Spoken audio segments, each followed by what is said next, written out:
Hey everyone, Wolf Lord Rho here. Today I review the latest and final Horus Heresy Siege of Terra installment, Era of Ruin. For this review I listened to the audiobook version, and I will discuss general themes and some events of the stories, so just keep that in mind as we move forward. However, let's begin as usual with the synopsis off the back of the book. Horus is dead. His heresy is over. The scars of mankind's great schism will never fully heal. For those left behind, a new era of ruin is dawning, promising both new beginnings and fresh peril for an Imperium riven by trauma and war. Okay, so Era of Ruin is an anthology collection of 8 short stories taking place in the immediate aftermath of Horus's defeat and the end of the heresy upon the throne world. And I think the easiest way for me to do this one is to go through each of the stories in turn. However, I will say first, this isn't a collection of major revelations.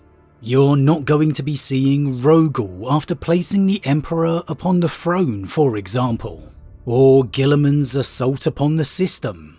This is more a glimpse of some of the more general, dare I say, lesser characters out there. So the first story is Angels of Another Age by author John French. This tale is largely telling the story of the depth of the bond between Sanguinius and his legion, how devastating the loss of it is in the wake of his death, largely being told through the perspective of a blood angel named Kaistos Gilon. We get some nice glimpses of the devastation the siege has inflicted upon the throne world, which is undoubtedly a repeating theme throughout all of the stories here. And a few interesting little snippets. Gilon interacting with a White Scar in the strange calm wasteland post-battle. How the Blood Angels were interspread throughout the defenders on the wall. 1 to every 10,000 or so. But it really is all about telling the depth of that bond between Primarch and Sons. How it affects every fibre of the Angel's body and soul. If you're a fan of the Blood Angels, you'll of course enjoy this one, but it is a very specific tale on Gilon's reeling mind. Enjoyable, but I wouldn't really say anything more. It's a very Blood Angel specific and orientated story, with not a lot happening other than that very personal reaction to them. The next story is named Fulgurite by author Nick Kime, and this tells the story of the word-bearer Barfusa Narek, the word-bearer secretly loyal to the Emperor still. Now here, Narek is travelling the carnage and wasteland of the siege in search of his Primarch to slay him with the Fulgurite. And this one is obviously helped if you know a little of Narek's story. But even if you haven't read of him in the heresy stories gone by, it is pretty easy to pick up what's going on. And I have to say that this one was very enjoyable. Narek feeling like a one-man commando as he's fighting and making his way through his journey, within those traitor lines as he is, taking out traitors as he does so. And it's so good, I even think it could encourage people to go back and visit more of Narek's story for those who have missed it, because he really does come across as a very intriguing character. Of course, we know that Lorgar isn't even present at the Siege of Terra. However, Narek clearly doesn't, feeling that the Fulgurite is a tool that can lead him to the Primarch. And so he's using it as best he can make out, believing that it's leading him to the horizon. But of course it's not. And there's some great little moments in this one, such as Narek encountering a group of hiding loyalist conscripts, who help to heal his wounds, in the obvious hope that he won't kill them, and they then basically accompany him, with Narek not offering to help them, but not stopping them following him either. And it all ultimately leads to him being led to a secret laboratory, exploring within, discovering monstrous Astartes prototypes and experiments, encountering a particular Emperor's Children apothecary too, leading to a great interaction between the two. And I really want to point out how fantastically this one brought to life how vast and chaotic the battlefield of Terra had become, how well it portrayed Narek's journey, and how it made it feel possible that he was able to get around as easily as he did, never once making it feel unrealistic or inconceivable. As unlikely as the prospect may be of a secretly loyal traitor moving around within their ranks, it actually plays out really well, and that's a testament to the writer. You feel the danger that he's in, but you also feel how lethal a warrior he is too. So it's a very different story to the first, but it's great. A combination of action, suspense and investigation. Something that I would have happily have listened to for far longer. Definitely one of my favourite stories within this collection. A real enjoyable read, or listen as was the case for me. Without completely spoiling it, this one's left teasingly on the possibility that it could be Narek's end, whilst leaving the possibility for maybe more. And I personally hope we get to see more of Narek in the future. Now next is a story named Fragments, All We Have Left by Dan Abnett.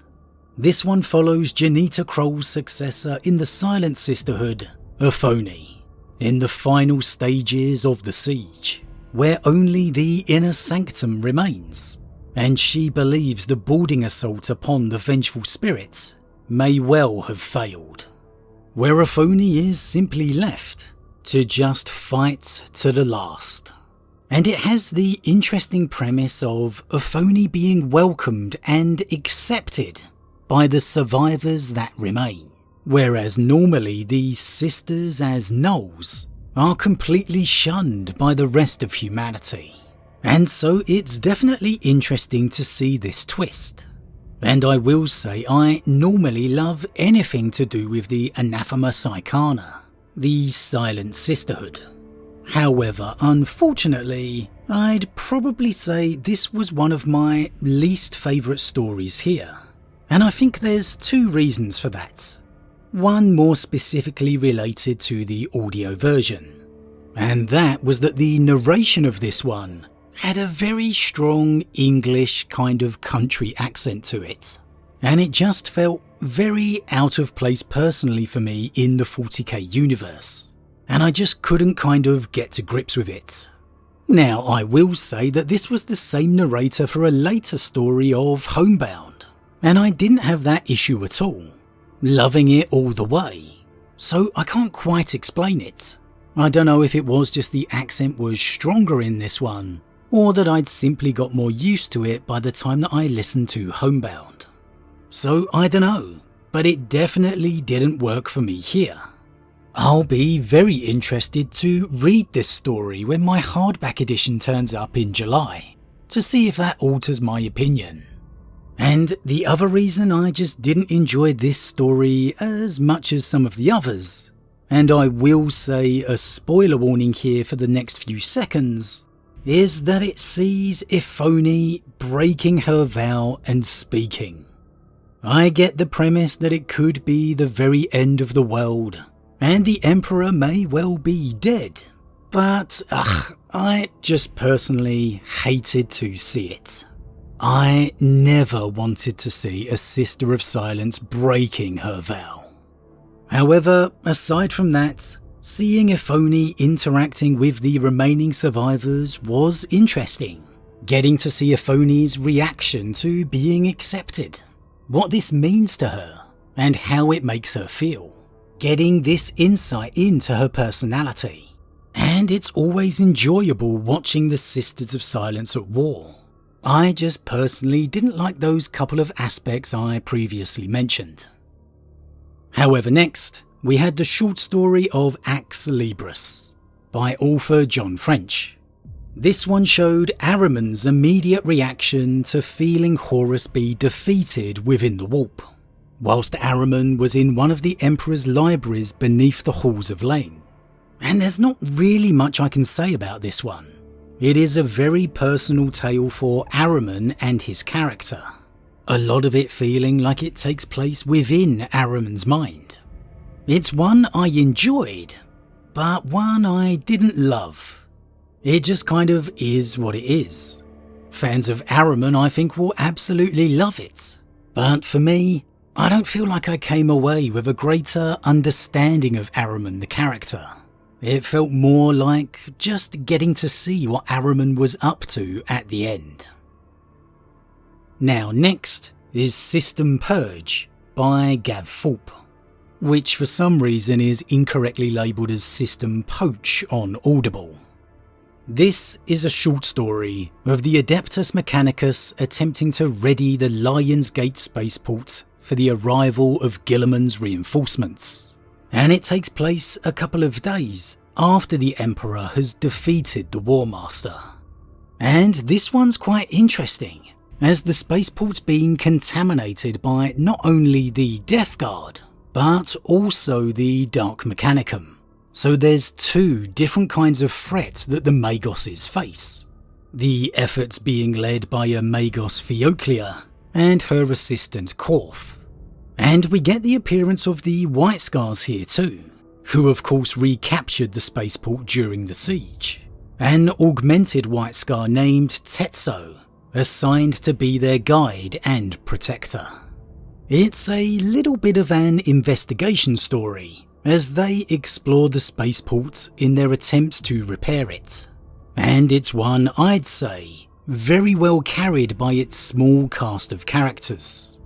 The heavily augmented and arrogant Theoclia, the still very human Korth, the uniquely crippled Tetso, and the Mechanicus servant conscripted into assistance by Theoclia, Rakbani. I personally love Mechanicus stories and I love the White Scars, so I was probably going to love this story anyway. But I actually think Gav Thorpe crafted a really intriguing premise here, blended well with a great interaction between the nature of the Mechanicus and that of the White Scars, the polar opposite of Tetso and Theoclia, and the somewhere in between Korth. A pretty enjoyable story, with the characters ultimately coming across the true corruption within. Next, we have After the Dawn by Guy Haley, and this is quite simply one of the best short stories I have ever come across. The perfect highlight of why I love the Heresy series so much. It is the continuation of the soldier Katsuhiro's story, and his desperate struggle to keep the baby he was given by the White Scar Shiban alive.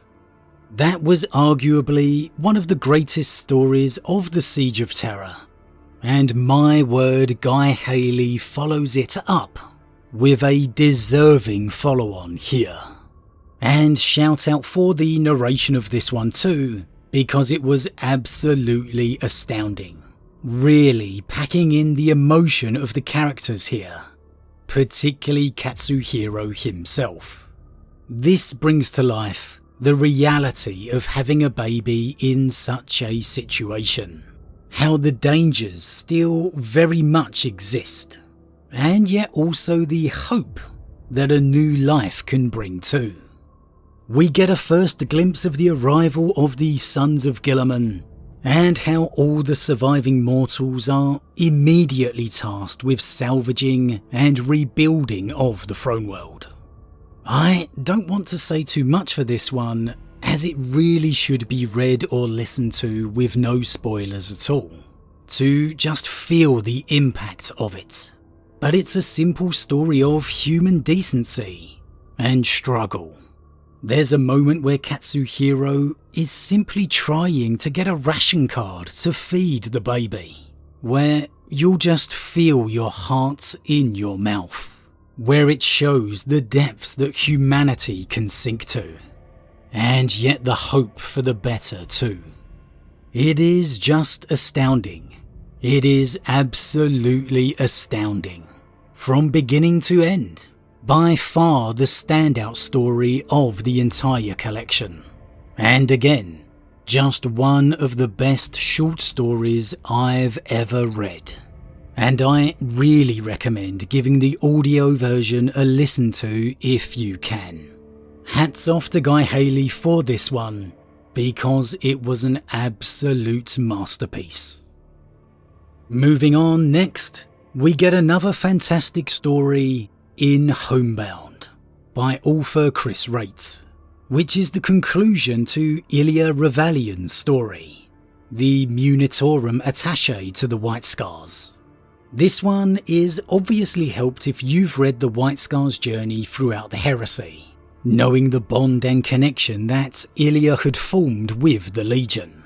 If you have read that, then you will absolutely love and enjoy this one. If not, then maybe not so much.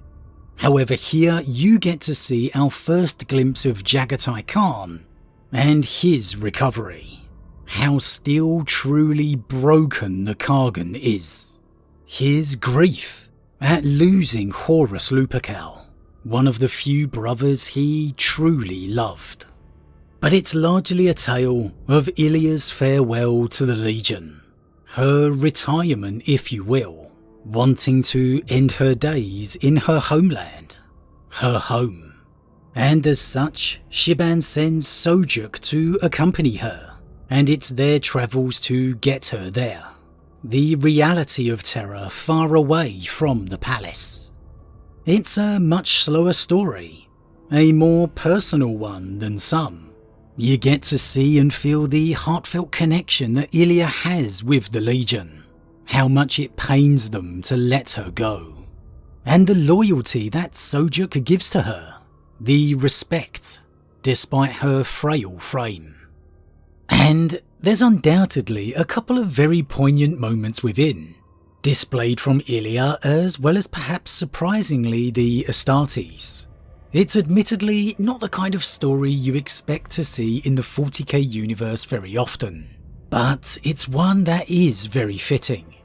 This is a character who helped mould the Scars into the Legion they became, and it is only right in a way that we get to see them honour her as the Kargan would himself if he could have.